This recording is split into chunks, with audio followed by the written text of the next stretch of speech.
My name is Leif.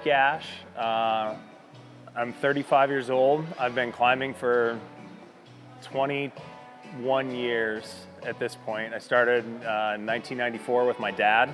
I grew up in Wyoming and lived there for a long time. Moved here about 6 years ago, I guess, this summer. And I would call Salt Lake home. Love it here. It's fantastic. It's a great climbing community. Lived in Lander, Wyoming for a long, long time, about 10 years. And that's definitely where I grew to be a better climber, pushing grades and whatnot, and just getting more experience on the rock. In 2007, during the International Climbers Festival, I was climbing on a route with a group of people having a good time, and up to that point, I'd never really had any major injuries. A few finger pulley issues here or there, but nothing terrific. And I was climbing on a route, a 13B, and I was on a shallow 2-finger pocket, and I just fell, and I heard a loud pop. Everyone on the ground said it sounded like a gunshot. My friend BJ says that it's the most sickening sound he's ever heard in his life. I knew immediately that I had ruptured a pulley, and I was like, okay, bummer, like I'll have to take some time off. But my wife and I were about to embark on a year-long road trip around the country, and we were very excited about it. And I thought, okay, it'll be all right. I'll take a month off, heal up a little bit, and then I'll be good to go for the climbing trip. About 3 weeks later, I kind of started to notice my finger was bending on its own and not really straightening out. Went and had an MRI done, and I had blown out every pulley in my finger. You have 7, and I tore all of them. Just catastrophic. So the only option was to do complete reconstructive surgery. They took a donor tendon from my other forearm and wrapped the bone and the tendon in 2 spots, tied it up like a shoelace, and then they said, okay, you're good to go. You'll never climb the way you did before. This finger will never be strong.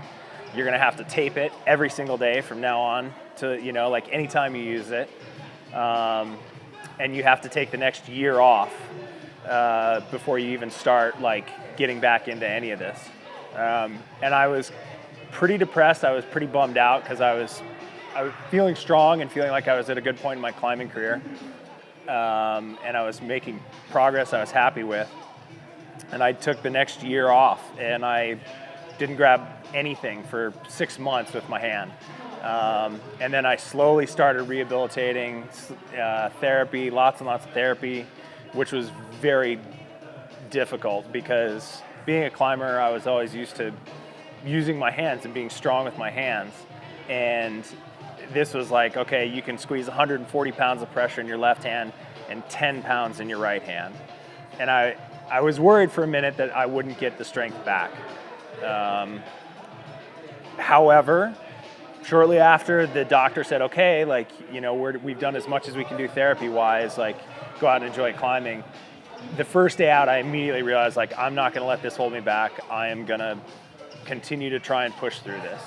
And I spent probably the next 2 years, I would say, trying to build back up to a fitness base that I felt like I once knew.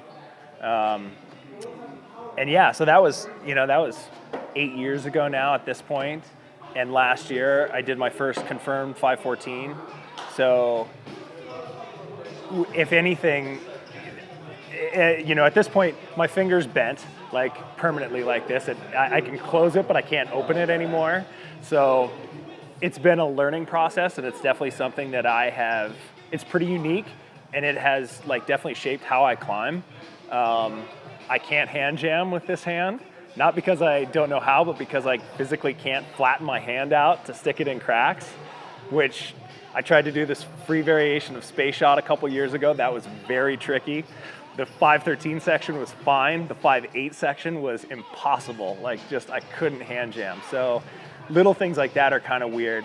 But it's definitely like, people ask me all the time, like, oh, you're going to get more surgery? You're going to straighten your finger? And I keep thinking, like, I don't know, not really. Like, at this point, I've learned how to deal with this, and I've learned I've adapted my climbing style to it, and there are certain grips I can't hold and certain positions that are really hard for me, but like this little bit of adversity has definitely, yeah, it gave me a good challenge, and it could have been a stumbling block for sure, and it could have like stopped me in my tracks, and it would have been very easy to be like, oh, I'll never be as strong as I once was.